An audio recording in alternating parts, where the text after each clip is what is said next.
Irmãos, a mensagem desta noite é uma chamada, uma reflexão sobre a religiosidade e sobre a nossa adoração a Deus. Peço que você abra sua Bíblia no livro do Êxodo, onde nós teremos como base o texto do capítulo 32, do verso de 1 a 10. Êxodo, capítulo de número 32, dos versos de 1 a 10, quando nós encontramos a construção de um bezerro de ouro. Gostaria de refletir com os irmãos sobre esse texto, numa chamada à reflexão sobre a nossa adoração, tendo como tema, cuidado com a falsa e fácil religiosidade. É um tema que nos chama muita atenção e nos abrange a todos, indistintamente, tanto aqueles que congregam como aqueles que não congregam, aqueles que estão dentro de um templo ou fora de um templo, e eu caminharei neste sentido. Êxodo, no capítulo de número 32, dos versos de 1 a 10. Mas vendo o povo que Moisés tardava em descer do monte, acercou-se de Arão e lhe disse: levanta-te, faze-nos deuses que vão adiante de nós, pois quanto a este Moisés, o homem que nos tirou do Egito, não sabemos o que lhe terá sucedido. Disse-lhes Arão: tirai as argolas de ouro das orelhas das vossas mulheres, vossos filhos e vossas filhas, e trazei-mas. Então todo o povo tirou das orelhas as argolas e as trouxe a Arão. Este, recebendo-as das tuas mãos, trabalhou o ouro com buril e fez dele um bezerro fundido. Então disseram: são estes, ó Israel, os teus deuses que tiraram da terra do Egito. Arão, vendo isso, edificou um altar diante dele e, apregoando, disse: amanhã será festa ao Senhor. No dia seguinte, madrugaram e ofereceram holocaustos e trouxeram ofertas pacíficas. O povo assentou-se para comer e beber e levantou-se para divertir-se. Então disse o Senhor a Moisés: vai, desce, porque o teu povo que fizeste sair do Egito se corrompeu. E depressa se desviou do caminho que lhe havia eu ordenado. Fez para si um bezerro fundido e o adorou. E lhe sacrificou e diz: são estes, ó Israel, os teus deuses, que tiraram da terra do Egito. Disse mais o Senhor a Moisés: tenho visto este povo, e eis que é povo de dura cerviz. Agora, pois, deixa-me para que se acenda contra eles o meu furor e os consuma, e de ti farei uma grande nação. É muito fácil se desviar dos caminhos do Senhor.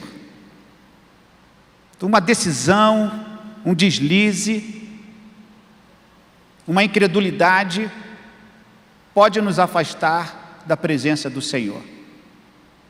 Mas não deveria ser assim, não deve ser assim, e pode não ser assim. A palavra nos mostra neste sentido como o ser humano se corrompe facilmente, como que nós caímos por pouco, como que nós temos uma necessidade de reforçar a nossa religiosidade, e muitas vezes de maneira falsa e fácil. Eu quero trabalhar com os irmãos 3 pontos nesta mensagem. A primeira delas: a falsa religiosidade leva-nos à impaciência, a falsa religiosidade nos leva a falsos direcionamentos, e a falsa religiosidade nos leva a criar os nossos deuses. Se alguém escreve e anota, temos aí os 3 pontos que eu quero discorrer com os irmãos nesta mensagem. Aqui nós encontramos, irmãos, nos capítulos anteriores, uma narrativa precedente, muito clara, muito certa, muito definida com relação à adoração ao Senhor. Nós temos o capítulo 20 do livro do Êxodo, em que Deus ali estabelece a sua lei: não terás outros deuses diante de mim, não farás para ti imagens de escultura. E ele então continua nos 10 mandamentos, o decálogo, nas orientações a respeito de adorar somente a Deus. Então, os textos que precedem o capítulo 32, ele já vem recheado com os mandamentos e os decretos do Senhor, já vem com uma definição divina, prescrita, para que o povo jamais errasse. Agora, é bem verdade que o fato de estar no mandamento, de ser prescrito, não quer dizer que o homem não vá se desviar no decorrer e no transcorrer da sua trajetória. Clareza e nitidez estão contidos nos mandamentos do Senhor. E aqui nós encontramos Moisés subindo ao monte para receber mais uma vez a direção e orientação do Senhor. Os irmãos sabem que a própria geografia bíblica de Israel, um local com muitas montanhas, facilitava com que as pessoas subissem aos montes para ter um relacionamento com Deus. Monte Ebal, Monte Gerezim, Monte Carmelo. Encontramos o Monte das Oliveiras quando Jesus faz o seu sermão escatológico. O Monte Moriá, quando Abraão levou o seu filho para sacrificar, se tornando ali o Monte Moriá, o local hoje da esplanada dos templos, onde os templos estão ali erigidos. Ou seja, nós encontramos pela geografia de Israel muitos montes. E era comum que as pessoas subissem para orar. O monte simbolizava um encontro com Deus. E Jesus fez isso muito no Novo Testamento. Ele se retirava para os montes para orar. Pois bem, meus irmãos, Moisés sobe, conforme diz aqui o texto. Moisés sobe para adorar ao Senhor e para receber os seus mandamentos. E acontece aqui uma coisa interessante nesse texto, é que quando ele sobe, ele fica ali muito tempo, e o povo começa a ficar impaciente, e eles então procuram Arão, para que Arão pudesse tomar uma providência. E Deus, percebendo isto, diz a Moisés: Moisés, desce, porque esse povo que está lá está muito impaciente, eles estão se corrompendo, eles estão se desviando dos meus caminhos, por isso, Moisés, desça. E Moisés então desce.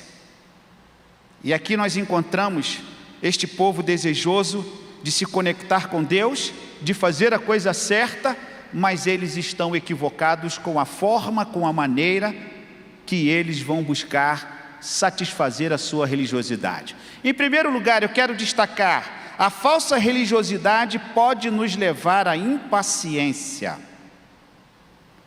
O que é que diz aqui o texto?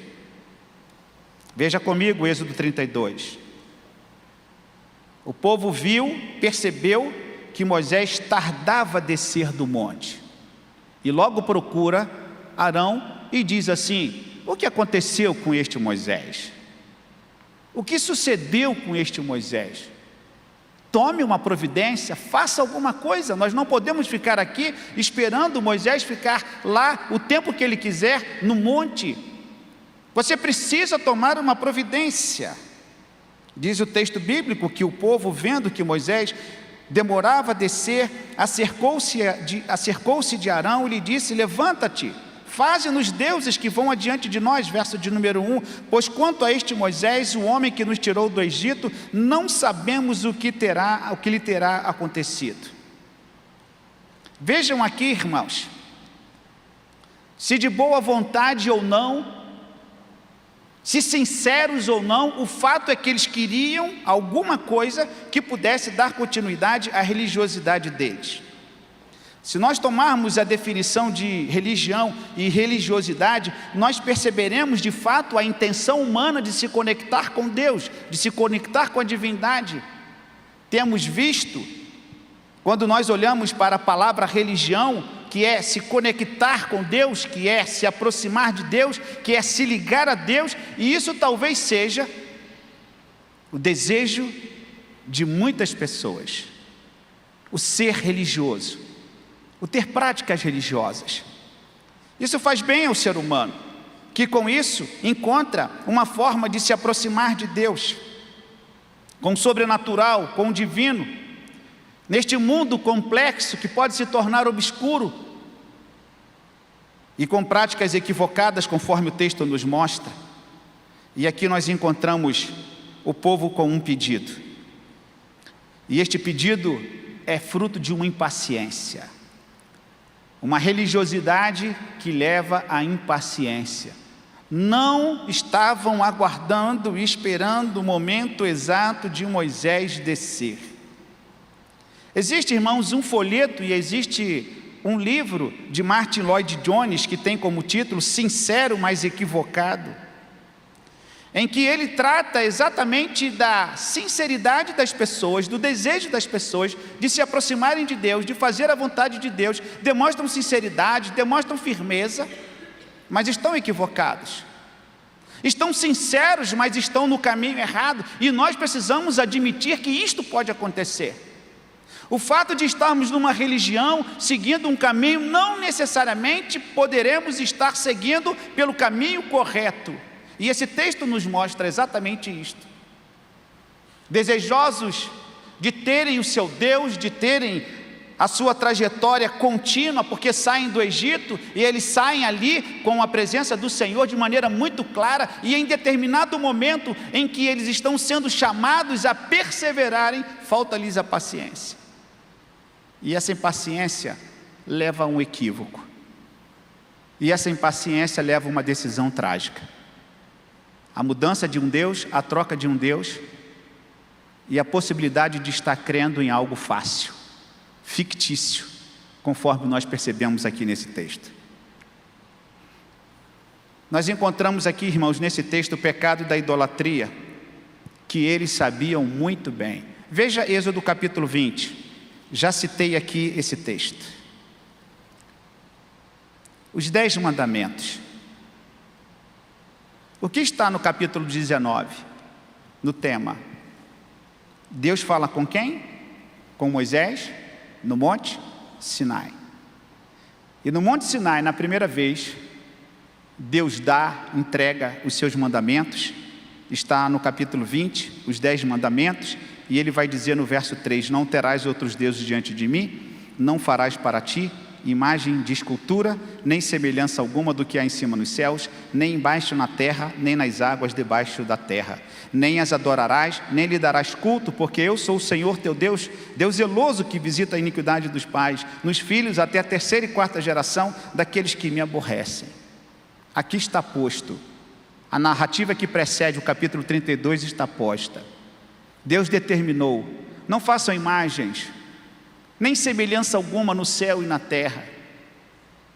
Mas a impaciência daquele povo, de não esperar e não aguardar o momento de Deus. Ah, como esta impaciência tem nos feito desviar do Senhor. Nós queremos tudo ao nosso jeito, ao nosso modo, no nosso tempo. Nós somos rápidos demais para pedir. Nós somos afoitos demais para receber aquilo que nós gostaríamos. Ah, como nós somos impacientes, meus irmãos. Parece que paciência não é mais hoje algo presente no ser humano. Como é difícil ser paciente. Como é difícil aguardar. Às vezes 5 segundos, 10 segundos para uma pessoa é uma eternidade. Ah, mas eu vou ficar te esperando. Sim, você vai ficar me esperando. Você não pode esperar 5 minutos? Não, é muito tempo. 1 minuto para algumas pessoas é uma eternidade. Desaprendemos a esperar. Desaprendemos a aguardar.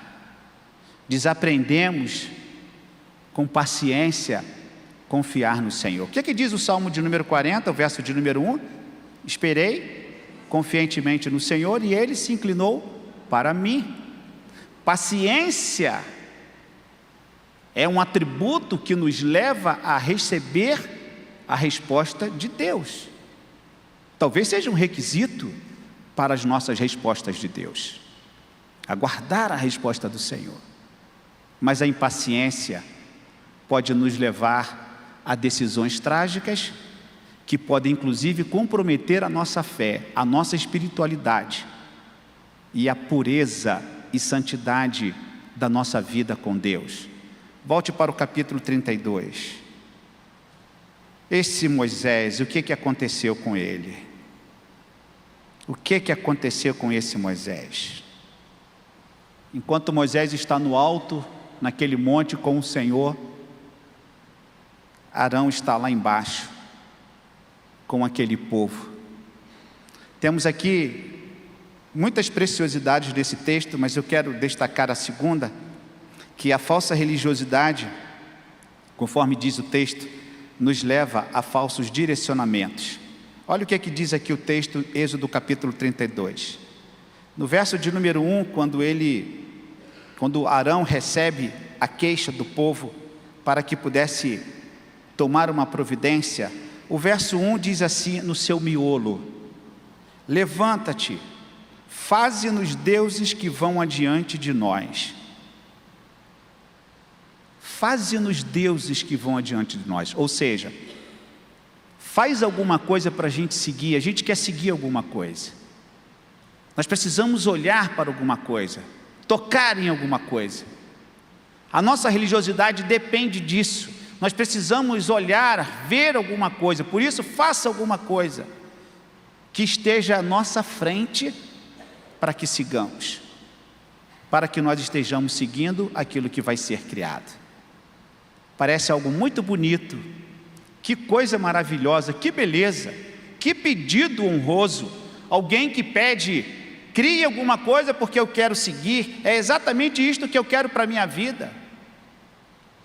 É por isso que talvez aqui eu coloquei no início, este povo bem intencionado, desejoso de fazer a vontade de Deus, mas não percebeu até que do alto foi exposto pelo Senhor e repreendido pelo Senhor, que o caminho que eles estavam seguindo e trilhando não era o caminho estabelecido pelo Senhor, a partir de Êxodo capítulo 19, Êxodo capítulo de número 20 e os demais, que já prescrevia na narrativa os mandamentos do Senhor para que o povo pudesse seguir. Ah, meus irmãos, como que nós caímos fácil, como que nós erramos o caminho e como nós queremos coisas para seguir. É o pedido deles: faze-nos deuses que vão adiante de nós. Porque este Moisés, nós não sabemos o que aconteceu com ele. E aqui, com certeza, foi também algo que a impaciência levou a falsos direcionamentos. A falta de paciência levou a precipitações. A falsa paciência levou a uma falsa religiosidade. Faça-nos deuses que vão adiante de nós, pedindo que Arão tomasse uma providência com a demora de Moisés. Citado aqui já no início, o monte era o local, um dos locais da manifestação de Deus, as teofanias. As aparições do Senhor, elas se davam no campo, como deu na sarça ardente, elas se davam com a nuvem, com o sol, elas se davam nos montes com a presença do Senhor. As teofanias do Senhor, as manifestações visíveis do Senhor no Antigo Testamento, para mostrar o caminho, para mostrar a presença do Senhor, para manifestar Deus. Mas a impaciência levou à criação desta falsa religiosidade. Faça-nos deuses.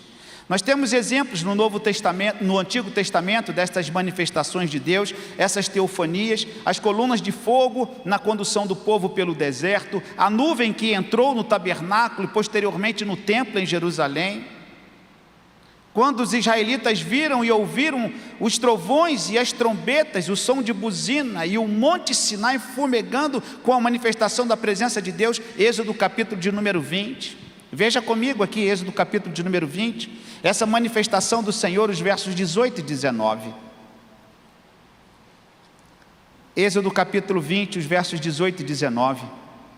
Todo o povo presenciou trovões e relâmpagos, o clangor de trombeta, o monte fumegando, e o povo, observando, se estremeceu e ficou de longe. Disseram a Moisés: fala-nos tu e ouviremos, porém não fale Deus conosco para que não morramos. De várias formas, de várias maneiras, Deus manifesta o seu poder, as suas teofanias claras e inequívocas, para que o povo pudesse perceber quem era Deus e qual era o direcionamento. Não tinha como errar, irmãos. Às vezes nós pensamos com a mente nesse texto, tudo prescrito, tudo ordenado, tudo certinho, mas a Bíblia diz que o cair é do homem, é do ser humano, que cai, que não persevera, que se equivoca, que perde a sinceridade e que cai na falsidade. A impaciência levou aquele povo a precipitações, a falsa religiosidade e, em segundo lugar, como disse, a falsos direcionamentos, deuses que vão adiante de nós, ou seja, deuses que nos guiem. Irmãos, em todo o mundo há aspectos comuns de religiosidade. Em todos os lugares do globo, em todos os lugares desta terra, nós temos a presença da religiosidade, de alguma maneira, e já naquele tempo, conforme nós encontramos não apenas no livro sagrado, as Sagradas Escrituras, mas também em outros livros sagrados daquele tempo que contemplavam a santidade, religiosidade.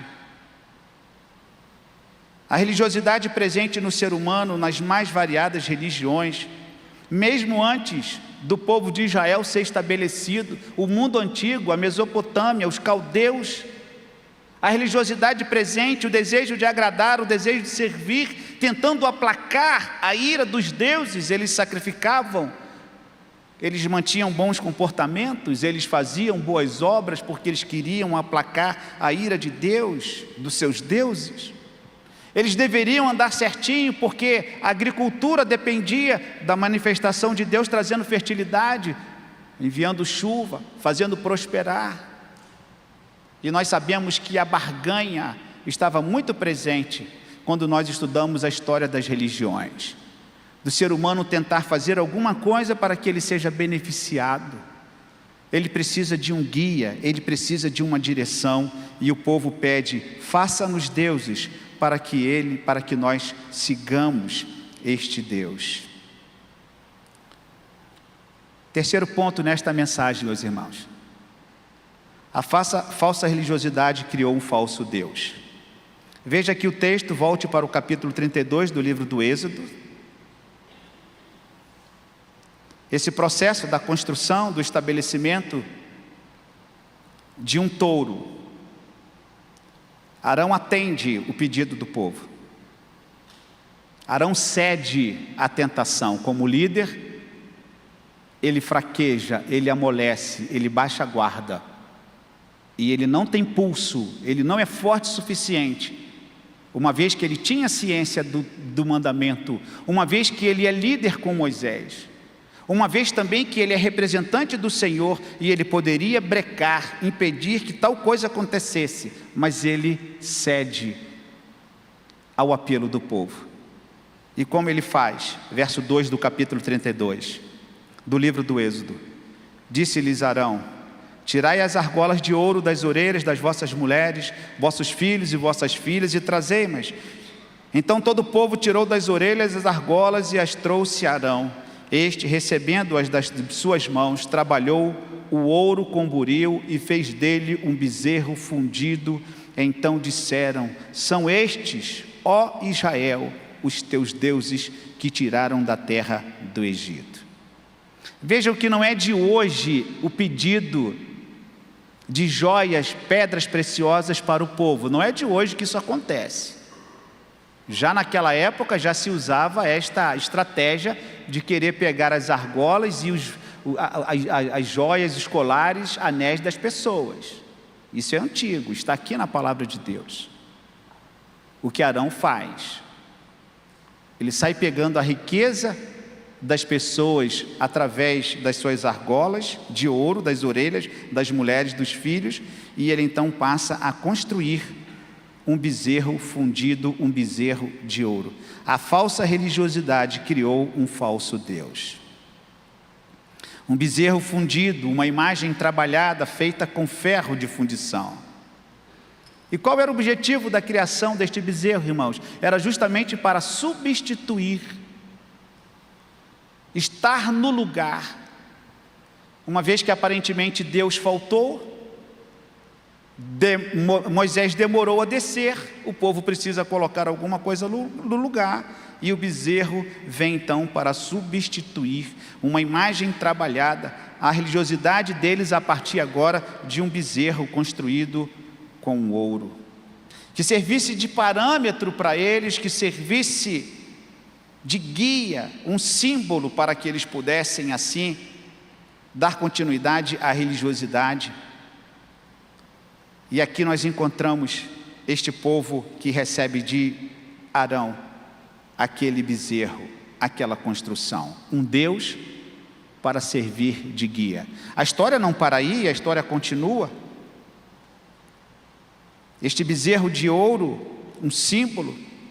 No Egito nós tínhamos este símbolo, o povo conviveu com eles lá no Egito e perceberam que os egípcios também tinham os seus símbolos, as suas estátuas, as suas esculturas, os seus deuses, e o povo então, assemelhando-se aos egípcios, eles querem, e eles começam a se aproximar da idolatria. Nós temos no Egito os animais, o touro, temos no Egito os bezerros, e temos tantos animais que faziam parte da religiosidade egípcia e das nações que estavam ali, simbolizando fertilidade, força, poder entre os povos, um símbolo de força, um símbolo de direcionamento. O bezerro fundido passou a fazer e a estar presente na vida deles. Irmãos, os símbolos podem dar vida às coisas, nós sabemos disso. Os símbolos podem dar vida ao ambiente, ao momento. Os símbolos podem nos dar para tantos momentos da nossa vida, como por exemplo, um carro pode ser um símbolo de riqueza, de propriedade. O dinheiro, o papel, pode se tornar um símbolo de riqueza, de status, de poder. A nossa vida, ela possui muitos símbolos, que representam muitas coisas para nós, e nós nos apegamos a elas, como neste texto, o povo se apegou a um símbolo. E aí vem a questão, e do ponto de vista religioso, nós não temos os nossos símbolos? Sim, nós temos os nossos símbolos, porque nós queremos conexão com o sagrado. Encontramos nos símbolos razão para a nossa própria religiosidade. Elas nos fazem bem, elas nos dão um sentido de que estamos bem com o Senhor, e que eu cumpro os mandamentos, eu estou numa igreja, eu faço isto, eu faço aquilo, eu estou caminhando bem, eu tenho os meus símbolos, eu tenho as minhas ações, as minhas atitudes, elas nos dão sentido, elas nos fortalecem, elas até nos alegram. Mas nesse texto foi uma tragédia, porque eles estão substituindo a presença do Senhor. O que mudaria agora com este bezerro fundido, irmãos? O verso de número 4 traz esta razão. São estes, ó Israel, os teus deuses que tiraram da terra do Egito. Isso é verdade ou mentira, irmãos? Essa afirmação é verdadeira ou é falsa? Foi aquele bezerro construído que tirou eles da terra do Egito? Foi? Não. Quem que enviou as 10 pragas no Egito? Esse bezerro fundido? Ou foi a própria mão do Senhor? E por que que eles criaram, e por que eles acreditaram, e por que que eles então criaram um falso conceito de religiosidade e crendo numa mentira? São estes os deuses que te tiraram do Egito. Não foi. O povo viu com seus próprios olhos o que estava acontecendo.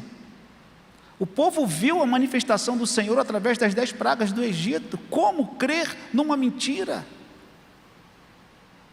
Você já pensou nisso? Que você pode estar crendo numa mentira? Que você pode estar muito sincero, com muita boa fé, crendo que você está num caminho, mas que na verdade você pode estar crendo numa mentira? Algumas coisas aconteceram aqui neste contexto. O que mudaria agora com esta criação idólatra que substituiria a presença de Deus? Uma coisa, é como se o povo dissesse assim: nós não temos mais liderança agora, Esquece esse Moisés. Nós temos um bezerro que nós construímos. Eles colocam em xeque a liderança de Moisés. Há uma gravidade tremenda nesse texto. A impaciência leva a equívocos, a precipitações. A impaciência leva aos erros.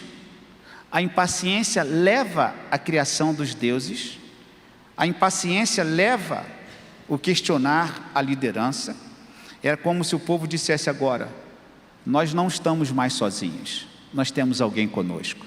Eu não sei se os irmãos sabem, talvez a sua nota de rodapé na sua Bíblia diz, se fala sobre isso, que eles colocavam, a Bíblia não fala o tamanho desse bezerro que foi construído, se ele era grande ou era pequeno, mas era comum que se construísse talvez 15, 20 centímetros uma estátua e colocasse ela numa flâmula ou numa bandeira que servisse para o povo seguir. E eles então colocavam aquela estatueta ou aquela imagem, e eles então colocavam num pano como se fosse uma bandeira, e eles então seguiam como se fosse um estandarte, e o povo vai atrás. Este é o cenário. Então nós não temos mais Moisés, esquece Moisés, nós não temos mais o nosso Deus, nós construímos o nosso Deus, nós não estamos sozinhos, nós poderemos enfrentar as nossas batalhas contra os nossos inimigos e contra os nossos vizinhos, porque agora nós temos um bezerro fundido. Nós voltamos e retomamos a nossa religiosidade, estamos aqui dentro, vamos dizer assim, do parâmetro da religiosidade, e o povo se torna forte e poderoso na percepção deles.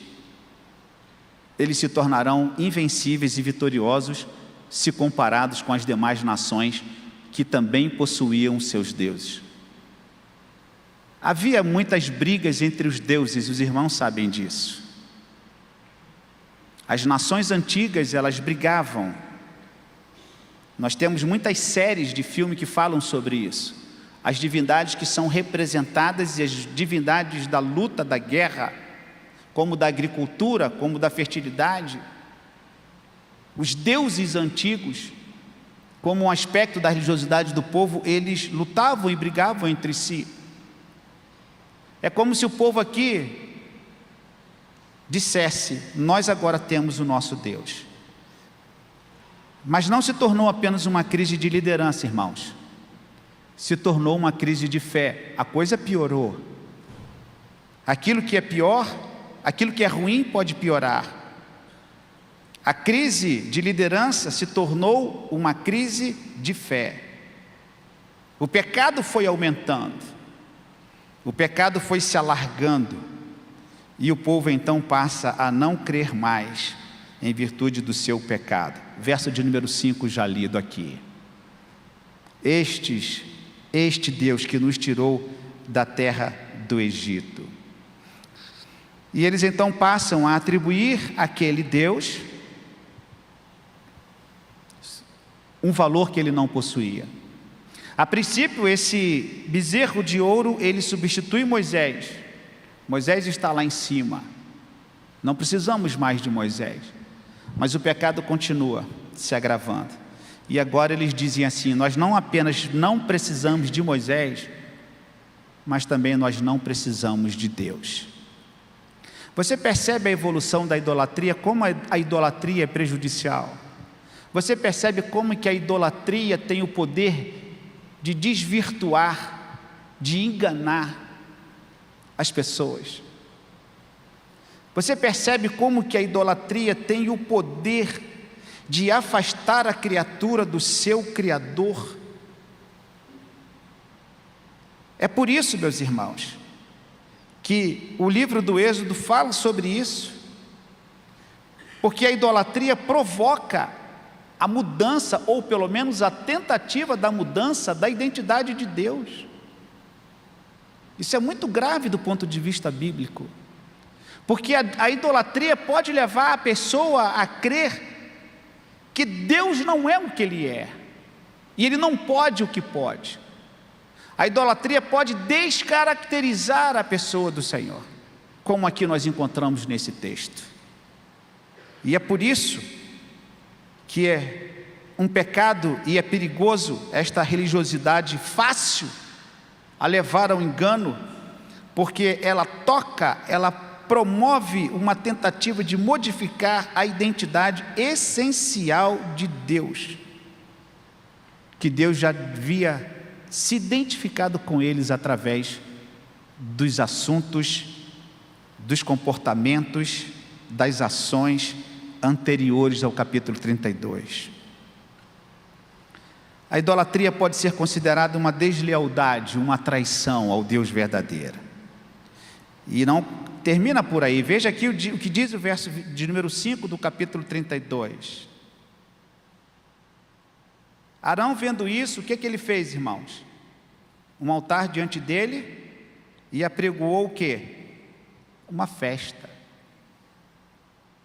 Aí a coisa se perdeu completamente, começaram a festejar em cima do nada, em cima da idolatria, em cima da falsidade, em cima do erro.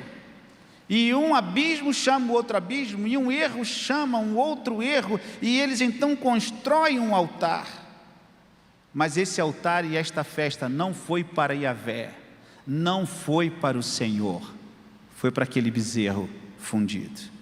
4 coisas que aconteceram, irmãos, neste episódio, os versos 7, 8 e 9 nos mostra. 4 coisas rapidamente, brevemente. Veja aqui comigo. A primeira delas, o verso de número 7. 4 coisas que aconteceram com isso. Esse episódio levou a 4 situações descritas nos versos 7, 8 e 9. A primeira delas, o verso 7. Então disse o Senhor a Moisés: vai, desce, porque o teu povo que fizeste sair do Egito, ele se corrompeu. Primeira coisa, houve corrupção. O povo se corrompeu, o povo errou, se equivocou. O povo perdeu completamente a identidade. A primeira coisa, ele se corrompeu. E quando nós nos afastamos de Deus, nós nos corrompemos facilmente. Essa foi a primeira coisa. Mas não para por aí. O verso de número 8 vai dizer: e depressa se desviou do caminho que lhe havia eu ordenado. Ele não só, conforme diz aqui o texto, se corrompeu, mas ele se desviou do caminho rapidamente.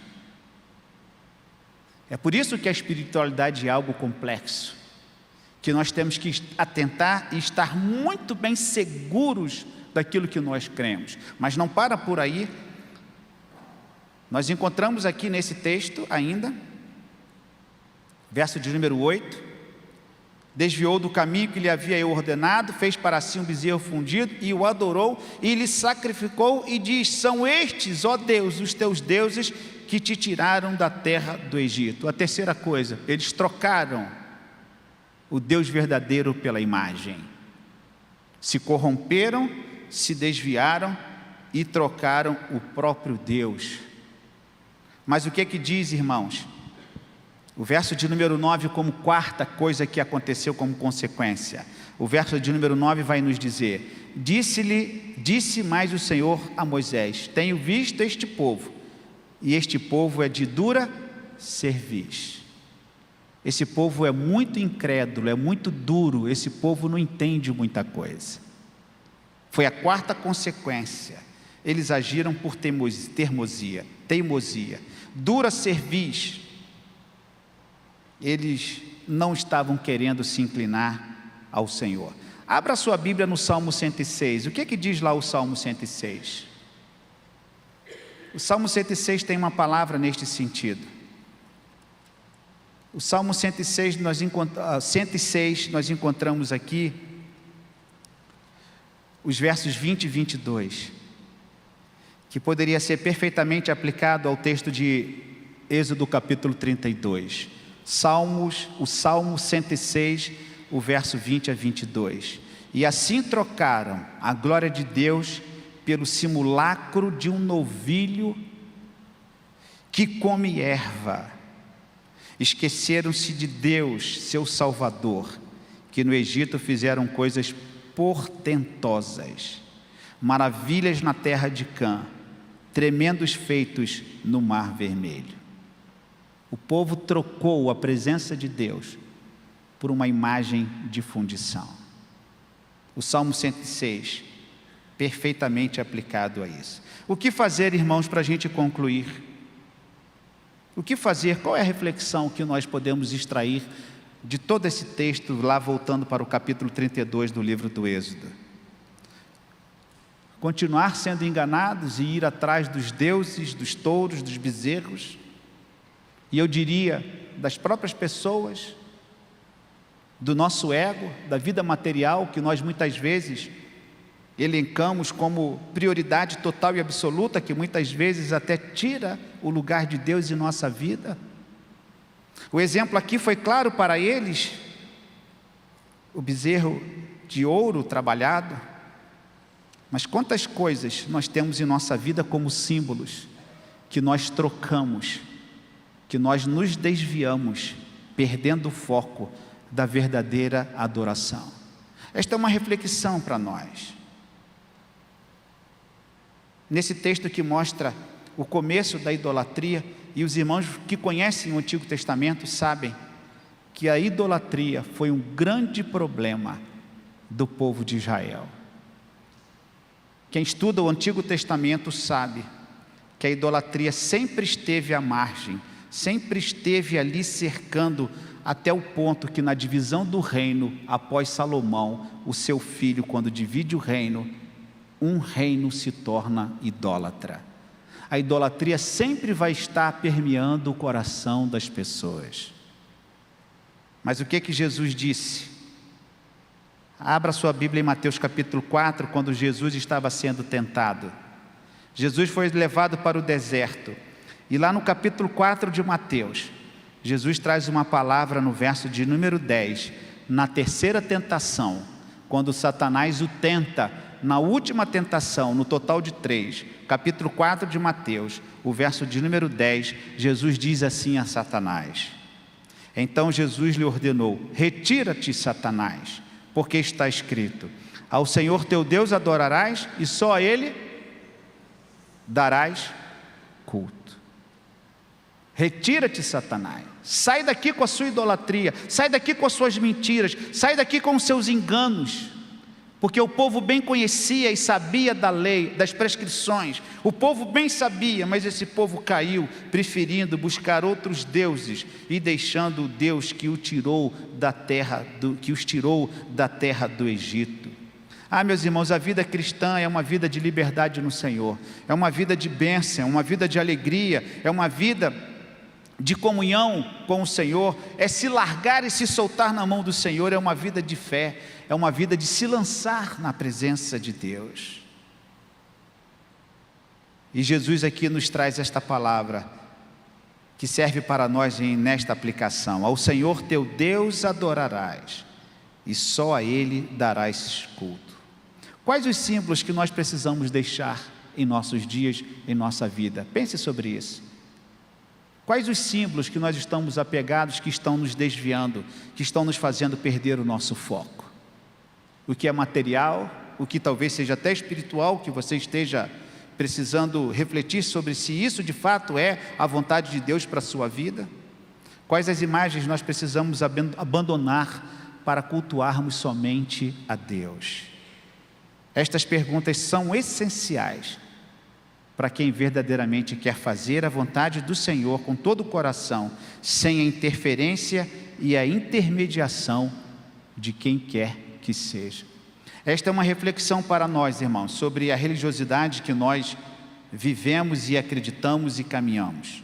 Por isso, tenhamos todo cuidado com aquela religiosidade que pode ser fácil, mas também pode ser falsa.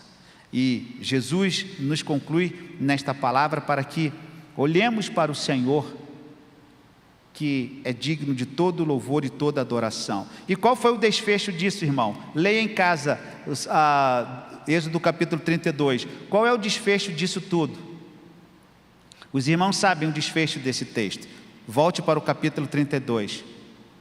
O verso de número 10 do capítulo 32. Deus se ira, Deus levanta o seu furor, desejoso de consumir aquele povo, e entra Moisés O Moisés que é rejeitado, o Moisés que é desdenhado, o Moisés que é substituído pelo bezerro fundido. Uma palavra até estranha da gente falar, mas é fundido, de fundição. Esse Moisés que é desdenhado, quando Deus se levanta em ira contra o seu povo, Moisés se coloca no meio do povo e Deus e faz uma súplica e fala assim: Senhor, não acabe com este povo. Este Moisés que tinha sido esquecido pelo povo lá, é o Moisés que vem cheio de amor, cheio de graça, de misericórdia, e com o seu pedido ele vai dizer assim: Senhor, verso 11, porque acende, Senhor, a tua ira contra o teu povo, que tiraste da terra do Egito com grande fortaleza e mão poderosa? O que os egípcios irão dizer a respeito disso, Senhor?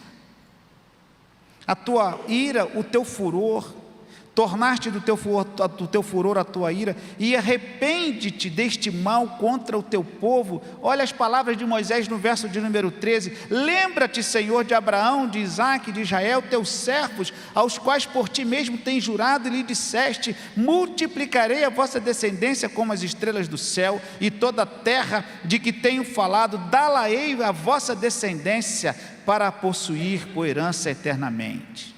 E o que Deus fez ao ouvir a intercessão de Moisés? Verso de número 14, o que Deus fez? Então o Senhor se arrependeu do mal que haveria de fazer ao povo. Moisés retoma a sua liderança, Moisés aplaca a ira de Deus, Moisés Moisés faz a intermediação diante do povo e Deus, e se apresenta no meio para aplacar a ira de Deus contra o seu povo. Diz o texto que Moisés desce do monte com as 2 tábuas do testemunho nas mãos, e ele então prossegue o verso 17 com aquilo que ele encontra, que não agrada ao Senhor, não é a alarido dos vencedores, mas dos vencidos, e eles começam a cantar, e eles começam a dançar, e aí nós sabemos o que acontece. Logo que se aproximou do arraial, viu ele o bezerro e as danças, então acendendo-lhe a ira, arrojou das mãos as 2 tábuas e quebrou-as ao pé do monte, e pegando no bezerro que tinham feito, queimou e reduziu ao pó, que espalhou sobre a água, e deu de beber aos filhos de Israel. Depois perguntou Moisés a Arão: que te fez este povo que trouxeste sobre ele tamanho pecado? Respondeu-lhe Arão: não se acenda a ira do meu Senhor, tu sabes que o povo é propenso para o mal. Pois me disseram: faze-nos deuses que vão adiante de nós, pois quanto a este Moisés, o homem que nos tirou da terra do Egito, não sabemos o que lhe terá acontecido. Então eu lhes disse: quem tem ouro, tire-o. Deram-mo, e eu lancei no fogo, e saiu este bezerro. E qual foi a consequência disso, irmãos? O capítulo 32, a partir do 25, Moisés mandou matar todos os idólatras naquele momento. Algo terrível aconteceu, e diz aqui o verso 28, que naquele dia caíram quase 3.000 homens, e Moisés trouxe aqui, no verso 29, a consagração, para que a bênção do Senhor pudesse ser com o povo. Tenhamos o cuidado, e você, nesta noite, é chamado para refletir sobre isso. Cuidar com aquilo que é precioso, a sua fé, para você depositar no Senhor verdadeiramente a sua fé. Feche os seus olhos e vamos pensar sobre isso um pouquinho. Reflita sobre esta palavra que o Senhor trouxe ao seu coração nesta noite. Qual é o caminho que você precisa deixar? Qual a imagem, qual a escultura, qual a pessoa, qual o bem você precisa deixar de lado para seguir ao Senhor verdadeiramente? O que você precisa abandonar e deixar nesta noite? O Senhor nesta noite está lhe chamando para um relacionamento vivo, real, vitorioso, porque Deus não se esqueceu de nós. Ele não nos abandonou no monte. mas Ele desce para estar conosco. Que nesta noite você reflita sobre isso, entregue a sua vida ao Senhor, entregue o teu coração ao Senhor, porque Ele fará maravilhas em nosso meio. Que Ele nos abençoe. Fiquemos todos de pé, irmãos, e cantemos este hino que está aqui proposto em nosso programa, na ordem do culto desta noite. Jesus é a essência do louvor.